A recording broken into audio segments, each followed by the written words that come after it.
Yes, although I'm reconfirming his availability. He's traveling all around, but as far as I know, I'll let you know if there's any reason that changes, and if not, we'll work on something else instead. Yeah. Okay. Dr. Dudley, you're prepared to proceed? Yes. Please do. Mr. Sullenberger. Do affirm the testimony you're about to do. Please state your address.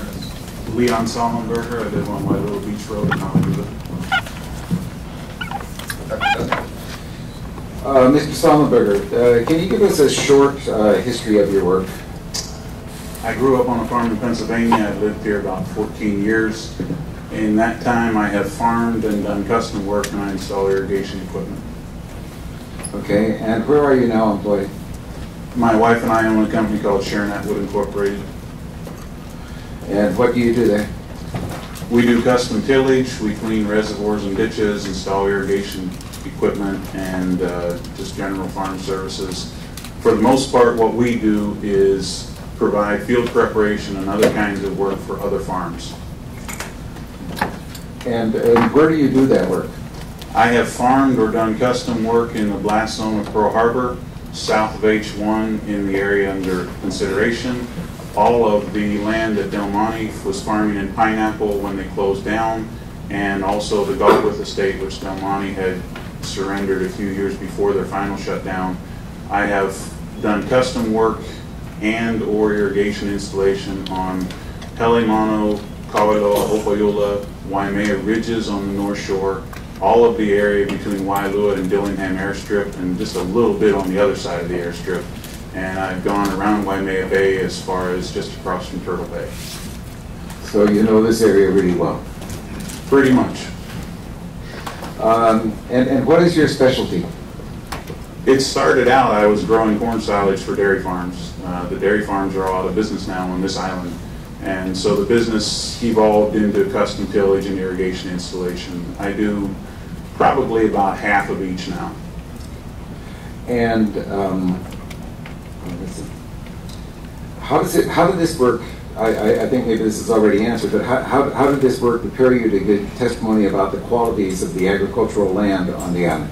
I've driven over most of it in the tractor, and I've also worked on the irrigation systems, so I'm pretty familiar with both the productivity and the challenges of those pieces of ground. When I was working with Del Monte, I particularly got involved in learning the aspects of a lot of the land in the Kunia area, because we were there continuously for several years and saw firsthand what those fields would do at various times of the year.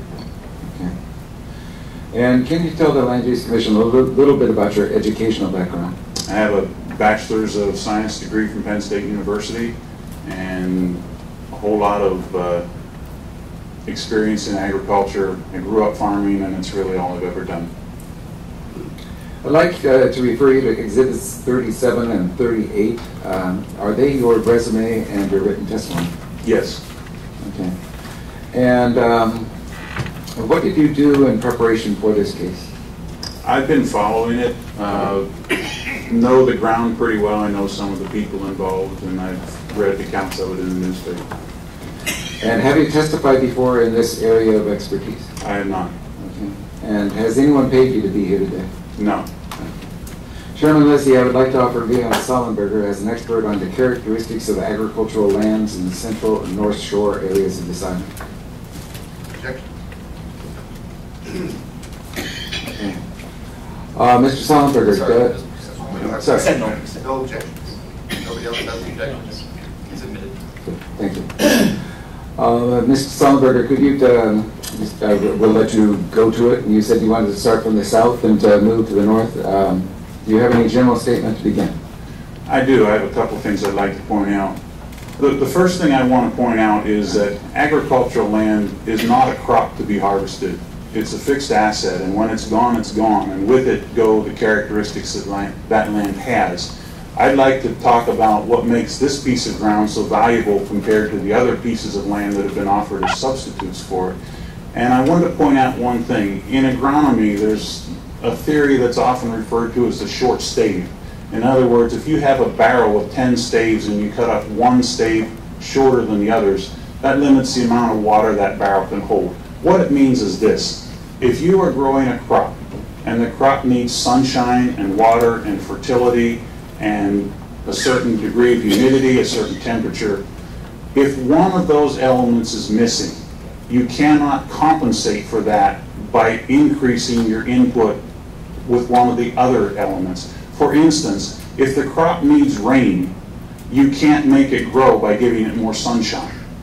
If a crop needs a certain temperature, you cannot make it grow in a cold climate by giving it more water. Crops have specific needs and specific combinations of needs, and this piece of ground happens to be one of the most suited to vegetable production literally in the world. And there are two reasons for that. One is the conditions are ideal, and the other reason is we can grow on it 365 days a year. I'd like to give you an example of how crucial location is when it comes to dealing with the differences in climate. When I was doing tillage work for Del Monte, I realized rather quickly that there was a very sophisticated and careful pattern to the way they laid out their planting and harvesting schedules. If you've ever dealt with pineapple, you know that the harvest date for that crop is actually set before the seed's even put in the ground. They work that far ahead. Del Monte had ground roughly from the satellite station on Cunilla Road, which is right before you get to Schofield, all the way down almost to H1. There were times, many times in the winter, when the ground from the satellite station down to the packing house or a little farther down would be so wet that the trucks couldn't drive on their dirt roads with tire chains on. I've seen many times that the trucks would slip and spin. They might hook a tractor to them and try to pull them, but basically they were working in a bog. I'm talking about mud that would sink the truck to the axles. It was impossible to work on those fields during that time. Go about 2 miles farther south, and we would be disking and they would be planting pineapple and they would be harvesting. That's how crucial it is to take into account the microclimates in Hawaii. As you go farther north from Cunilla, you see more and more of that effect. Waiwa is one of the wettest parts of productive cropland in Hawaii, and it rains, a lot of times it will rain in Waiwa and the land around it. When farther south or farther north, it can be worked. There's a reason when Del Monte closed down its pineapple operation that the first piece it gave up was Galbraith Estate. Galbraith Estate is about 1,800 acres now. It was about 2,000 at the time. A little of it's been sold off. They gave that up first for two reasons. The elevation was too high, and with that elevation came too much cloud cover, and with that cloud cover, they got such a much lower growth rate that there were certain varieties that couldn't even grow there. And it turns out that those varieties were the most valuable, marketable pineapple they had. They gave that land up, and it's been sitting idle ever since. It's grown up in trees now. It's grown up in high grass, and it's basically a piece of ground that, while it does have value as ag land, it does not have the utility of the ground that we're talking about south of H1. Anytime that you move up the hill, and really, if you look at Oahu, the farther south you go, and once you leave Waiwa, the farther north you go, you're going downhill. Anytime you move up the hill, you're getting into more expensive water because you have to pump at a higher distance, and you're getting into more cloud cover. The land that Hoopili represents is some of the lowest cloud cover and the highest sunshine that you can get. Add into that the fact that you have an abundant supply of quality water, you are close to the market center, and it is flat. There are lots of pieces of land available on Oahu. None of them can put that combination of factors together. If you go to Cunilla, first of all, most of the Cunilla land that was originally in pineapple, the Del Monte land, which was owned by Campbell Estate, has been sold off. Most of that is now spoken for. The vast majority of it is seed corn. Monsanto bought some, Syngenta bought some. There is a commercial vegetable operation there. Fatlaw Farms bought between 300 and 400 acres. And in fact, I've done a lot of work on that piece of ground, and that is vegetable production. But that land is already running into limits with their water supply. They get water from two sources. They get water from Kunita Water Users Association, which is the old wells that Del Monte Pineapple had. And they also will get water from the Waiahole Ditch. But the Waiahole Ditch water is not as plentiful as it used to be, and there are limits to how much of that they can get.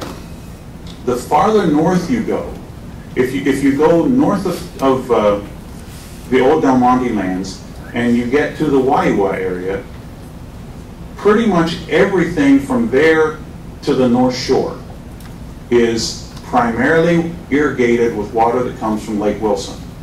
And Lake Wilson is R2 water. It's a tiny fraction of it that's R2 water, but nonetheless the rules are very clear. Any R2 water discharged into Lake Wilson, and it all comes from the Waiwa wastewater treatment plant, that water is all classified as R2 water. R2 water has restrictions on what it can be used to grow. And the basic rule of thumb with R2 water as a watering source is you can use it to grow food crop, but only if the water does not come in contact with the part of the plant that you're going to eat. An example, you can grow bananas because the bananas are up in the air and the water's down, but you cannot grow carrots or potatoes or root crops, and it's a kind of a gray area whether you can use it to grow, for instance, snap beans that might hang down on the ground, or certainly melons that would be grown on the ground. There is some fresh water available on the North Shore as you go farther north. There's about 1,000 acres of dole land that can be irrigated from the Tonada Reservoir, but currently that water is already pretty much in use to grow pineapple. There is more land north of Waiwa, and again, that is all irrigated either with R2 water from Lake Wilson or a mixture of R2 water from Lake Wilson and some wells that are in the Haleiwa Wailua area. All of the land from Wailua out to Dillingham Airstrip is now in seed corn. Seed corn can use R2 water. A big portion of Kauailoa and Opaiula ridges are in seed corn, and they too can use the R2 water. In addition, there are some crops like tuberose and plumeria, some other things. There are some bananas and papayas because those can use R2 water with no real restrictions. Waimea Ridge, where I used to also do some farming producing cattle feed, is the wettest, rainiest ridge on the North Shore. And the old-time sugar growers tell me that they always scheduled Waimea Ridge to be harvested in the summer because in the winter they literally couldn't get the haulers up the hill. And if they did get them up the hill, that's when it got really exciting because they couldn't stop them coming down the hill. And a few of them actually went into the ditch. After you go around Waimea Ridge, then you come to the bay, and if you go out to the area between Waimea Bay and Kahuku, Turtle Bay is on the ocean side, there is a little ground to the other side, and some of that, which is owned by the state, is used for rather small-scale vegetable production, but there aren't the big open fields and the abundant water. That's rather expensive water over there, if I remember right. There aren't really big usable tracts. You're talking about taking 1,000 acres of some of the best land. It would take far more than that to replace it with inferior land, and there would be some times of the year that these high elevation fields just would not be productive with the kinds of crops that are currently being grown on this land in the area south of H1.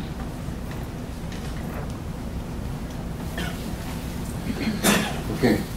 Are you going to use the map and do any kind of work on trying to find out anything? Yeah. If you look at this map, you can see pretty much the corridor of farmlands is basically the part between the two mountain ranges. There's a little bit along the coast on each side, and there's some in Waianae. But most of it is right up here. It looks like a big green area, but it's not as impressive as you might think if you actually look at it.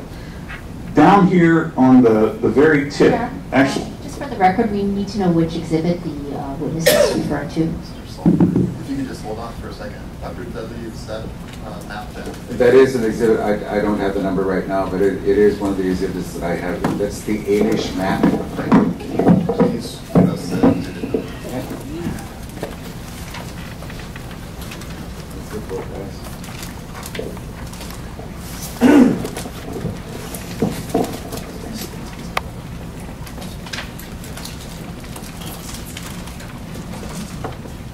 Is it number 6? Exhibit 6, Dr. Dudley? Exhibit 6. Yes. That's, All right. Okay. Exhibit 6 it is. First of all, there's some of this already been gone. You can see the Waipio Peninsula, and that's now been turned into soccer fields. The blast zone here along West Lock apparently is slated for solar panels, and the truth is that's a pretty stony piece of ground that isn't all that productive anyway. But this area going up here, a lot of this, especially on the as you're going north on H1 or H2, the part to your right, the eastern side, a lot of this is rather steep and hilly. It's got a lot of gulches in it. You can sort of get the idea if you look at this map. You can see it's not a big open expanse. It's got little white lines through it. Those white lines represent gulches for the most part. A lot of that ground has not been farmed for a long time. It could theoretically be put into production, but the water system would no longer be operational, and it would be a pretty major expense to take it on. This land, the part that roughly on both sides of Kania Road, a big part of that is either currently in production of vegetables or is currently in production for seed corn. There is some as you go north on Kania Road and you would look back towards the Waianae Mountains, you will see some of that ground is not yet in production, but it has all been sold, and it is all in the process of being opened up and put into production. That will be primarily seed corn. When you get up to Waiawa, this big tract right here in the middle is the Galbraith Estate, and the Galbraith Estate is, as I said before, it's about the rainiest part of this whole corridor, and it is limited as to what it can do, and particularly limited as to the times of the year it can be utilized. And then this area along here, these are the ridges. This is a combination of Dole and Bishop land. A lot of this is the lower part, maybe the lower 1/3 of this green area is actually irrigated. And that would be all Lake Wilson water and a series of tunnels that come out of the mountains, but it almost all has Lake Wilson water in it, so it would all be classified as R2. The lower fields, the part down next to Cam Highway, is all pretty much in use except for some ground on Waimea Ridge. The upper part of those fields, it may show green on the map and it may be classified as ag land, but for the most part, it is cattle ranching or few very small orchards, and a lot of it is mostly growing albizia trees right now. There is a section on the upper part of Waimea Ridge, which would be about in this area, that is currently being developed as a wind power farm. There may be some animal agriculture around that, just grazing cattle to keep the grass from growing up under the windmills. But in terms of practical production value, it's pretty low. It's a grassland. It's wet and rainy up there for half of the year. It has some value, but certainly nothing that would replace the vegetable production of Hoopili. Okay. Could you tell us about other problems that one would run into with that higher ground, that they're taking over from pineapple and the things that were in the ground, and the kinds of rot and things like that that they would run into? The biggest single factor that's going to limit production long-term is water. And there's a saying among irrigators, how do you make water run uphill? And the answer is throw money at it. Well, anytime you need to water a piece of ground, you can spend enough money to get water to it. The question is, can you do it profitably? And the answer is usually not. if you have to pump it very far or very high. The Galbraith estate is located right next to Lake Wilson and also has a well on it. That well is about 1,000 feet. I think it's 980 some feet deep. And when they were growing pineapple, it was adequate because pineapple doesn't need very much water. But the same well that could irrigate about 1,800 acres for pineapple would only irrigate about 500 or 600 acres for lettuce because the water use rates for leafy crops are so much higher. Pineapple is a bromeliad, and as such it can get by with a very small amount of water in the natural rainfall that occurred. But leafy crops and melons and that kind of thing, I seriously doubt melons could be successfully grown there just because of the cloud cover. On a personal note, I did try to grow some pumpkins on Waimea Ridge one time, and I thought I was going to make a lot of money because I had a crop that really looked good. The vines were healthy and the set was good and the pumpkins got nice and big, and then about a month before we were ready to harvest them, the clouds got me and the rain got me and they all rotted in the field. And that's not unusual with those kinds of crops. One of the advantages of growing a crop in a dry area is low humidity because there are a pretty big variety of diseases, plant diseases that we have in Hawaii, and most of them do best under humid conditions. A lot of the fungal and bacterial diseases that we have, and a lot of the crops that are grown in the Ewa Plain area are those crops that are most susceptible to those fungal diseases, and one of the reasons is because it's an attempt to get away from the conditions where those diseases can cause the most trouble. A dry climate is a real advantage for many of these specialty high-value crops. Okay, just to close then, you would say that what would you say about sacrificing this land? Anytime you have an asset, it's always a question of what's the best use for this asset. And it's usually going to be a decision, do you cash it in or do you put it to work long term? This is some of the most productive agricultural land on the face of the earth. And we only get one time to destroy it. Once it's gone, and it'll never come back. Not in our lifetime, not in the lifetimes for many, many generations to come. It's gone. We have a limited amount of land on this island. And the people who live on this island need lots of things that can come from that land.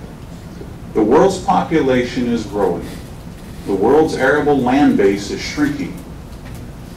The two biggest concerns that we need to be considering right now are our food supply and our energy supply. I do some consulting for a couple of companies that are looking at producing energy from crops, biofuels. It takes a lot of land to produce a marketable energy crop. It takes a lot of land to feed a population. Anytime that you have a piece of ground that has high fertility, a good water supply, an ideal climate, and is close to the market, that should be protected at all costs. And instead, we're talking about taking the most productive piece of ground on this island, really in the state, and building houses on it. That's a one-time decision.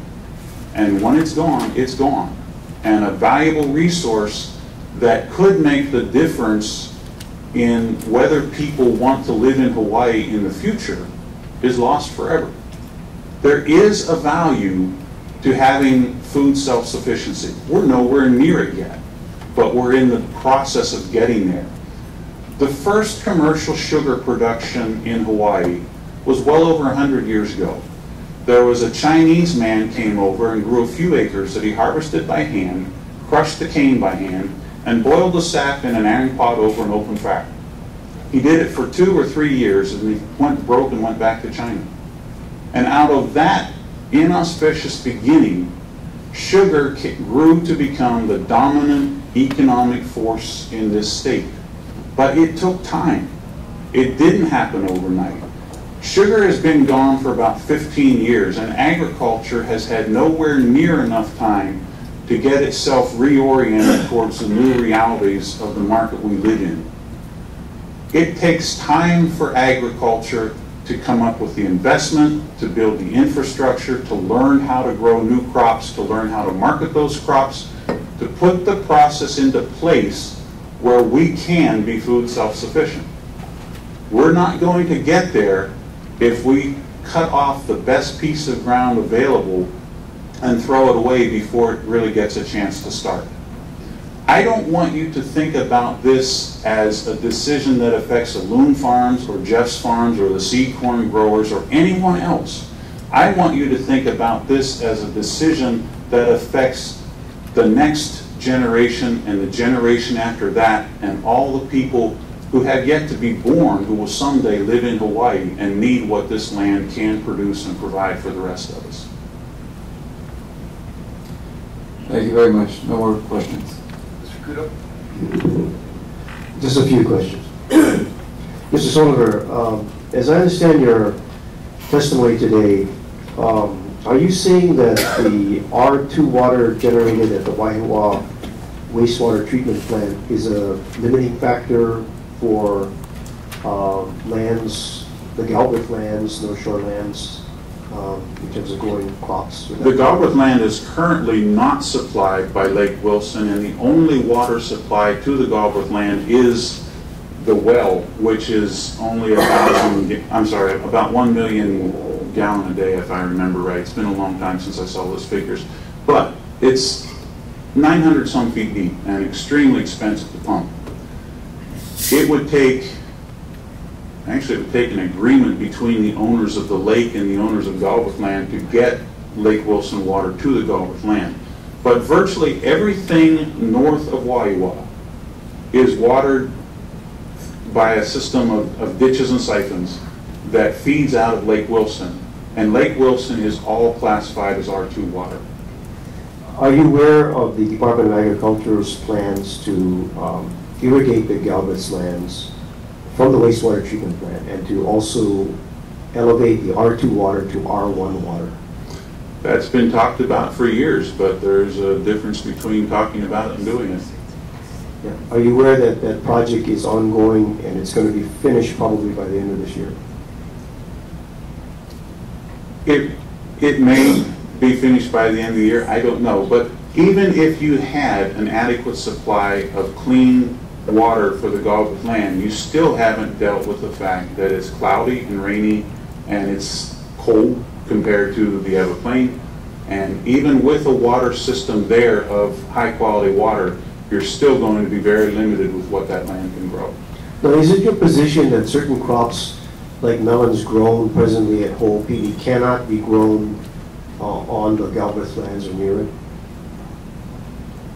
There have been attempts to grow melons on the North Shore, which would actually be a little easier set of conditions than Galbraith Estate, and they all failed. They did produce some melons, but given their yield and the cost of growing them, they didn't succeed.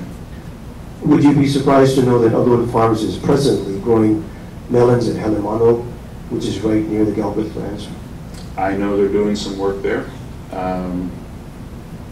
I think you're talking about a piece of ground that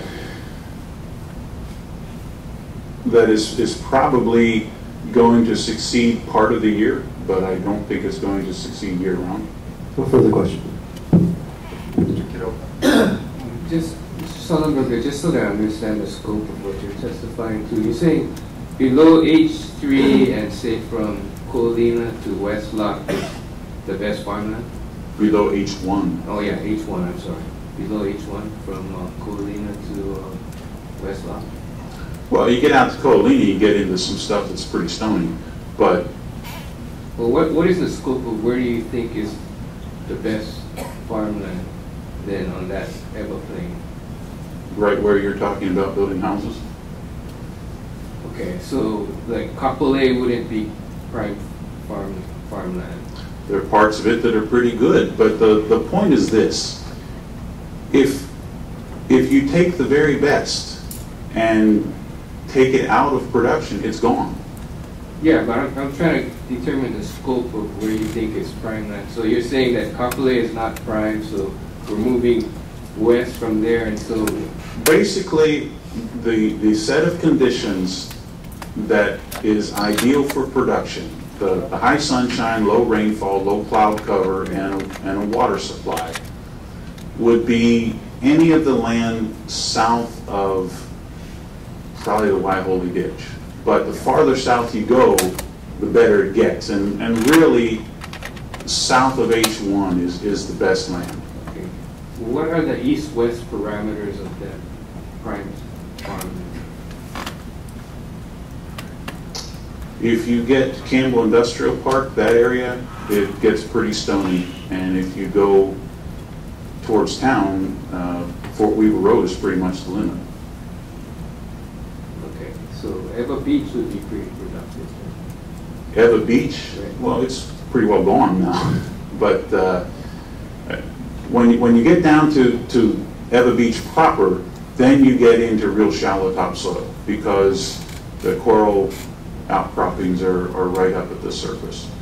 But probably from Renton Road north is the best of that area. Okay, and you're saying that those areas have already been developed? Is that what you're saying? A big part of them have. If you drive down Fort Weaver Road, it's hard to miss. Right, so, but that would have been considered prime farmland too. In its day, there was some pretty good farmland there.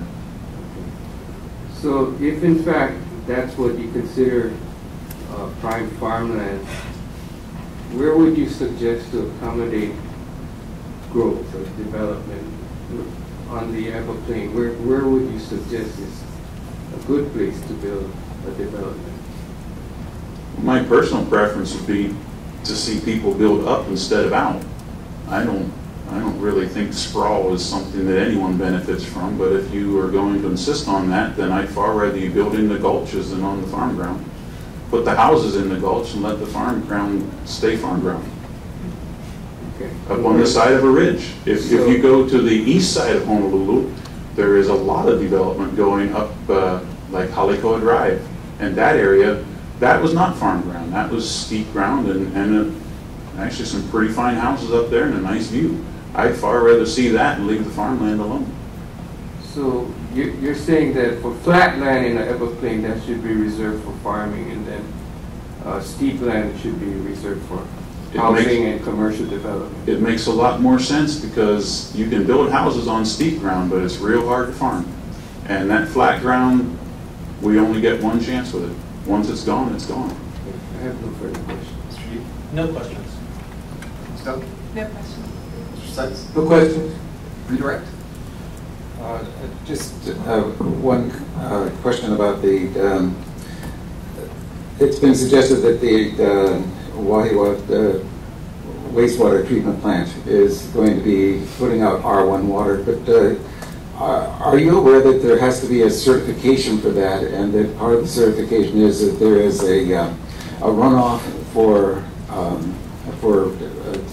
non-point water, and that it has to go into an injection well, and that the treatment plant is 10 miles away from the injection?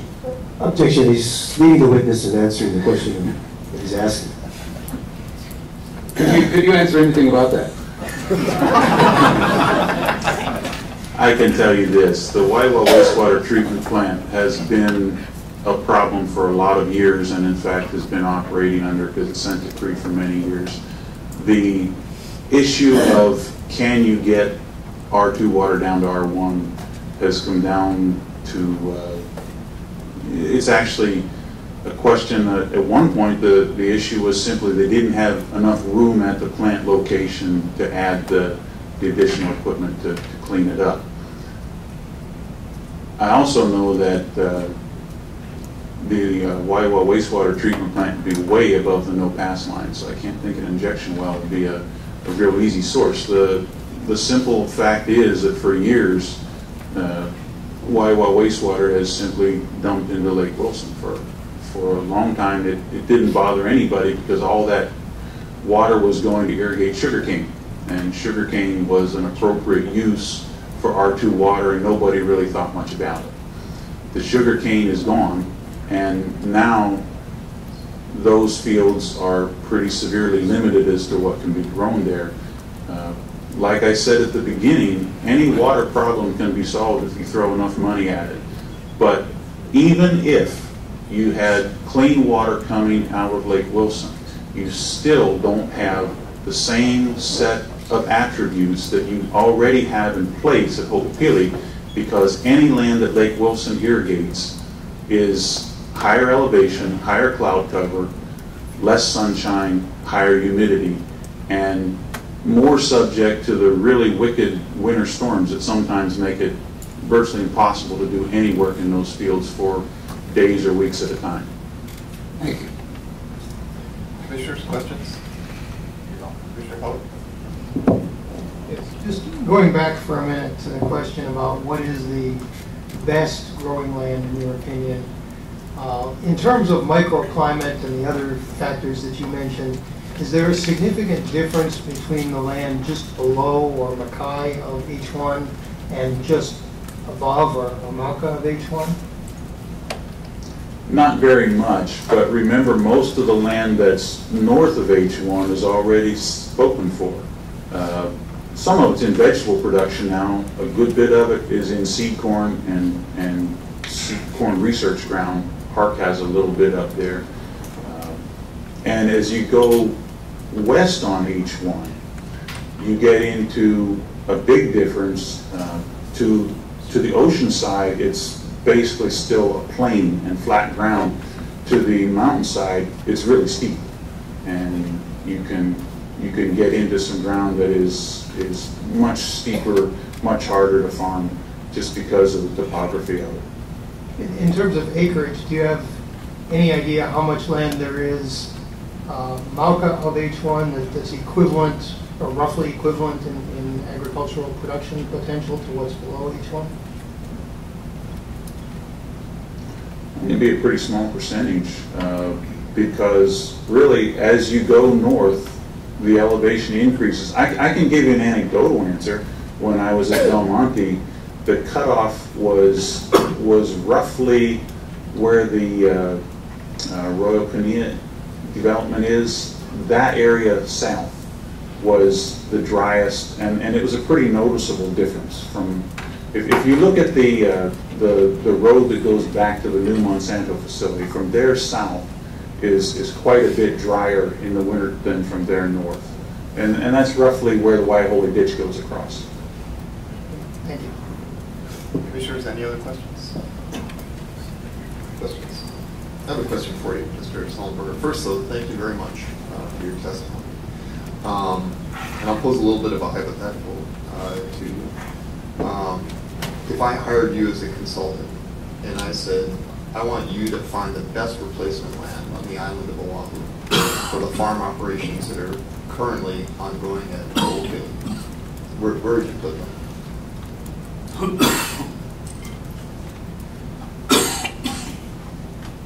The only land I would know of on that scale that would be available at this point would be north of Waiwa.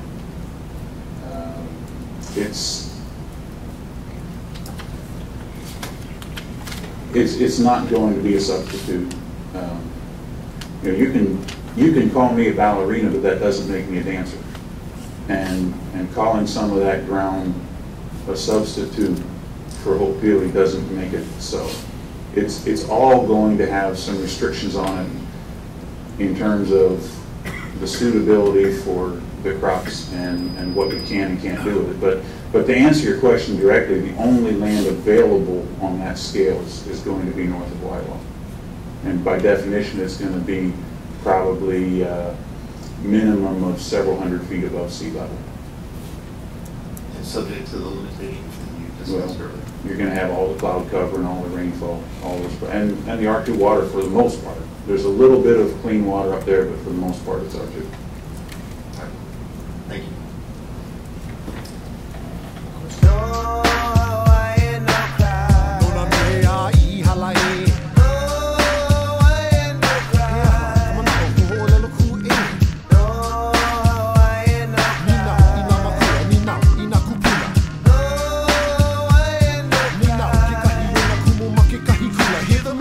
Music and you cannot handle, and then you wanna shut us up so you start screaming scandal. You say we're fighting for no reason and that we only fail. If intelligence is a crime, then I belong in jail. No more watching the world go by, my friend. Somebody gonna die if I see my tutu cry again. Hawaiian man, Hawaiian land. I rap there for YM, and if you ask me why I rap Hawaiian, then I tell you cause I can. You cannot understand, so you start dissing. The last person that tried to shut me up is still missing. This is the land, so tell me why must we pay rent? If I happen to ignore you, it's because you're ignorant. Pidgin is the dialect that I select when I talk. Ikia oike o little Hawaii, but tell me, can you walk the walk? You say library, I say library. I tell you why I call it the library, cause that's where they bury all the lies you can't believe. Everything you read, the words of our kupuna is all you really need, and then you tell me that I'm arrogant because I call you ignorant. When it's apparent that you're blaming me for your stupidity, when you should blame your parents. Pilgrims, that's the way it is. Not prejudice, I'm just telling it like it is. My words upset your belly just like indigestion. To snap or not to snap, that is my question.